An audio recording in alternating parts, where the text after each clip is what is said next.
Mesdames et messieurs, bonjour. Bienvenue dans notre énième forum, La Voix du Centre.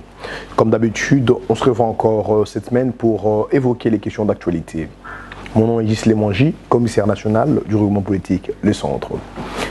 À ce jour, nous allons parler des questions d'actualité qui sont tellement récurrentes. Là, je vais parler de l'élection du bureau définitif à la Chambre haute de notre Parlement, qui est le Sénat. Vous vous souviendrez qu'il y a quelques semaines, je crois bien il y a une semaine, le Front commun pour le Congo a finalement validé un ticket complet pour cette élection.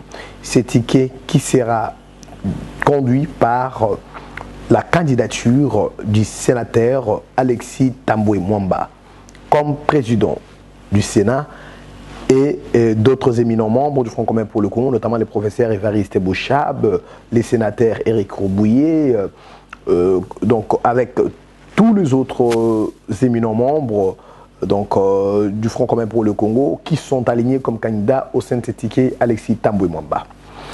Nous pouvons vous dire ce qui est dans notre conception au sein du Front commun pour le Congo, la dextérité politique qu'incarne Alexis Tambwe Mwamba, l'expérience indiscutable qu'il a et les dévouements pour servir ces pays contre vents et marées qu'il a toujours démontré le long de son parcours et plus récemment, nous rassure, nous sociétaires du Front commun pour le Congo, qu'il va réussir ses mandats et qu'il le fera pour le bien-être de notre pays, pour la dignité du Congo, pour la souveraineté nationale et beaucoup plus pour l'émergence d'une République démocratique du Congo.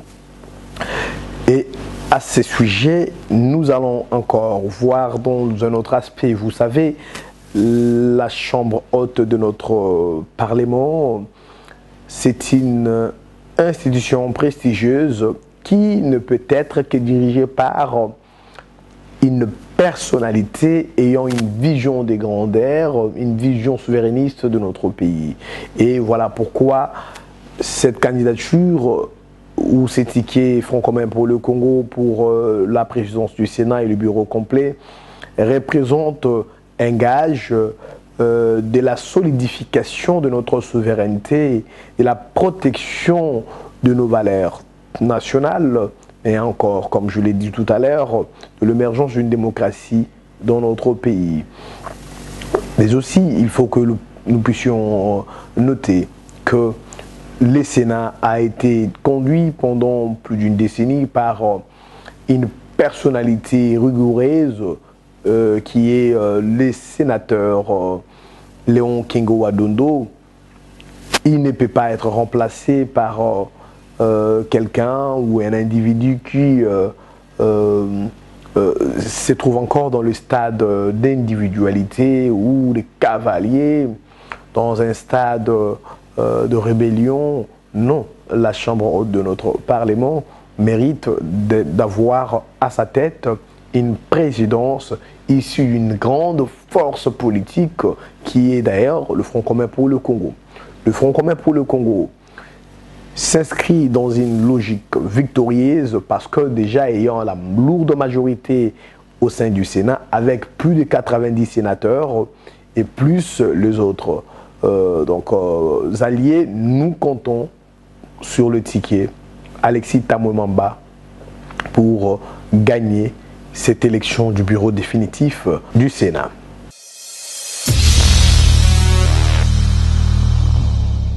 Mesdames et messieurs, comme vous le savez, il y a beaucoup de semaines que notre peuple attend le nouveau gouvernement qui ne tardera pas à venir dans le jour qui viennent.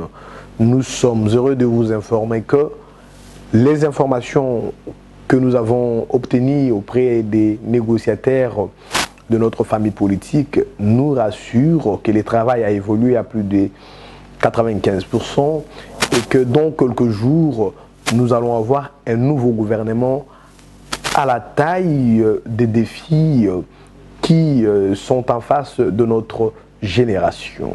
Nous considérons que tous les congénères pourront comprendre qu'il est temps que nous puissions synchroniser les efforts positifs pour que nous puissions faire avancer notre pays.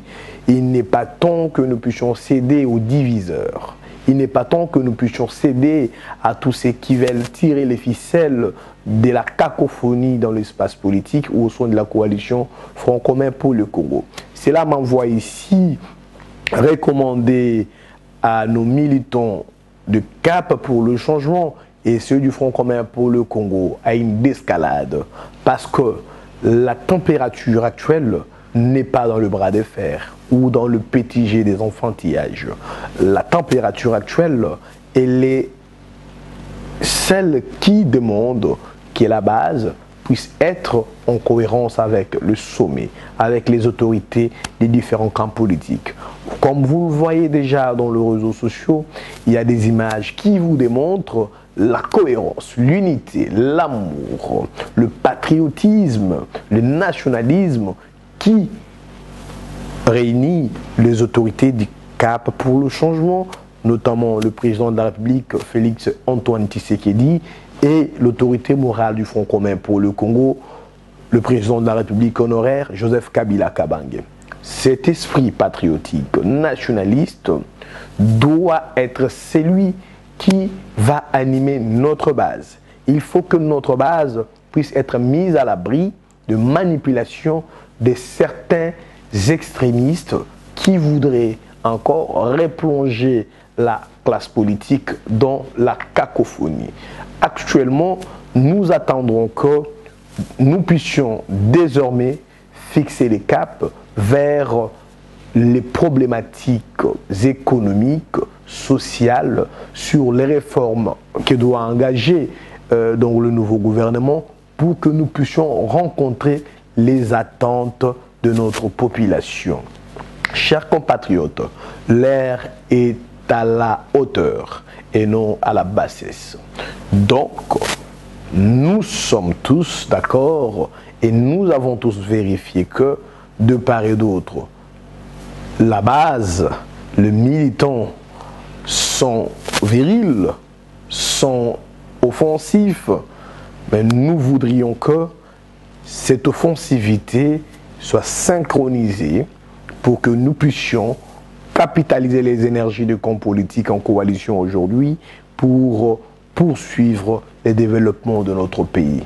Mesdames et messieurs, c'est ce message que le regroupement politique Le Centre a toujours porté depuis son existence.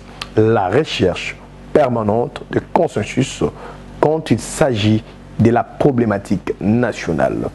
Nous sommes heureux que notre message ait brisé les clivages, mis un terme aux extrémismes, et qu'aujourd'hui, au travers de la coalition Front commun pour le Congo, nous puissions tous placer l'intérêt du peuple congolais, l'intérêt de la nation congolaise au centre de notre action politique. Merci, à la prochaine.